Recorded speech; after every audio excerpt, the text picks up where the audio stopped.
Hello everyone, I am Pappu sir. Welcome to my YouTube channel Saliya biology classes.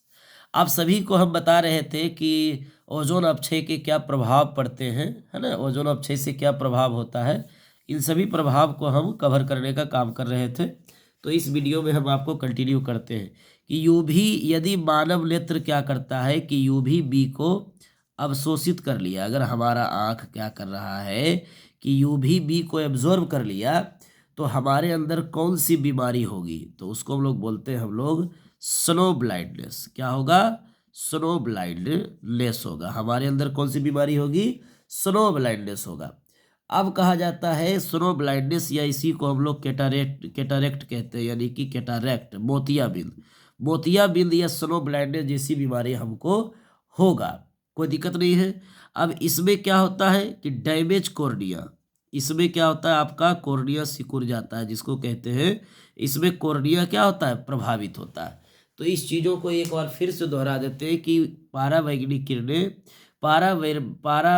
पारावैंगनिक विकिरण जो होता है पृथ्वी पर आता है तो स्किन कैंसर होता है, जिसको हम लोग मेलानोमा या जीरोडर्मा पिगमेंटोसम भी कहते हैं। यूवी बी जो है ये भी ओजोन अपक्षय होने के कारण सूर्य से निकलता है यूवी बी।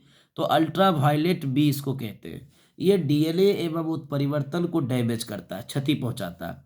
अब कहा जाता है हमारा आंख यदि यूवी बी को अवशोषित कर ले तो कौन सी बीमारी होगा? स्नो ब्लाइंडनेस या फिर होगा कैटरेक्ट। अब इन दोनों बीमारी में होता क्या है, तो हमारे नेत्र का जो भाग है कोर्निया, ऐसे स्क्लेरा भी होता है ना, उसके पुपिल भी होता है, तो लेकिन सिलियरी मसल्स भी होते हैं, लेकिन कोर्निया को ये इफेक्ट करता है ज़्यादा। Cornea it means photo camera. Photo camera का पर्दा होता है, जिस तरह देखते होंगे ये हमारा उसी तरह वर्क करता है कोर्निया। तो कोर्निया को पूरी तरह से क्या करेगा? प्रभावित करेगा। ओके, चलिए तो नेक्स्ट हम लोग देखते हैं अगला, जिसको हम लोग कहते हैं कि ये कैसे रिएक्ट करता है और इसको नियंत्रण के लिए क्या किया गया है। ओजोन अपक्षय ना हो, यानी सीएफसी का इस्तेमाल लोग ना करें, इसके लिए सरकार ने क्या कदम उठाया है, क्या संगठन बनाया है, इन सभी चीज़ों को कवर करेंगे। अब कहा जाता है कि ओजोन O3 क्या हुआ? ओजोन हुआ।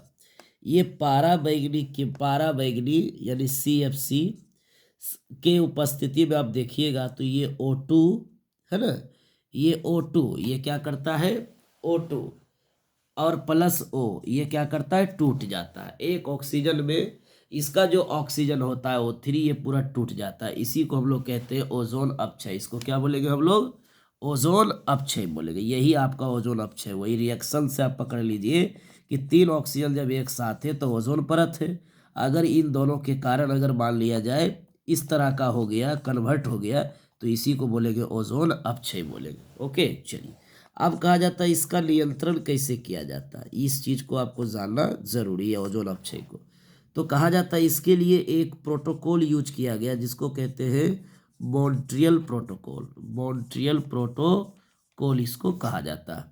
ये मॉन्ट्रियल प्रोटोकॉल जो है कि शुरुआत हुआ था, इसकी जो शुरुआत हुई है वो कहाँ से हुई है? कनाडा से।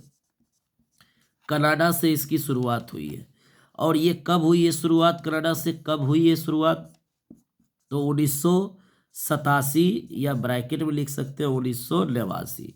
इस ईस्वी में इसकी शुरुआत हुई है कनाडा से, मॉन्ट्रियल प्रोटोकॉल, जिसके तहत हम लोगों को बताया जाता है कि ओजोन अपक्षय को कंट्रोल कैसे किया जा सकता है।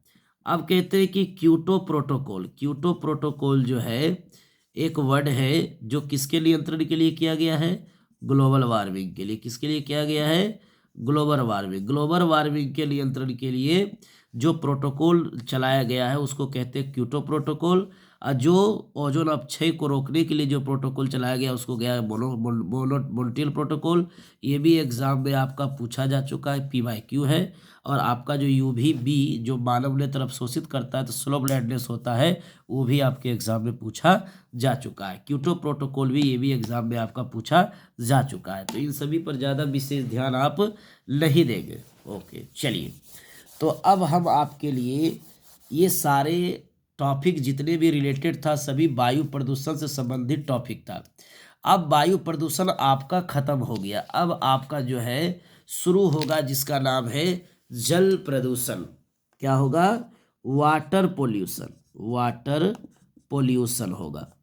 तो कहा जाता है कि वाटर पोल्यूशन क्या होते हैं। वाटर पोल्यूशन जो है ये क्या होता है। जल प्रदूषण जो है ये आपका क्या होता है, इस पर विशेष चर्चा आपको नेक्स्ट वीडियो में आपको हम देने का काम करेंगे। तो आज की वीडियो में इतना ही, और बढ़िया से पढ़िए और ध्यान दीजिए, और सारे चीज़ अच्छे होंगे। पॉजिटिव थिंकिंग होगा आपका तो पॉजिटिव रिजल्ट भी आपका रहेगा। ओके, चलिए, धन्यवाद।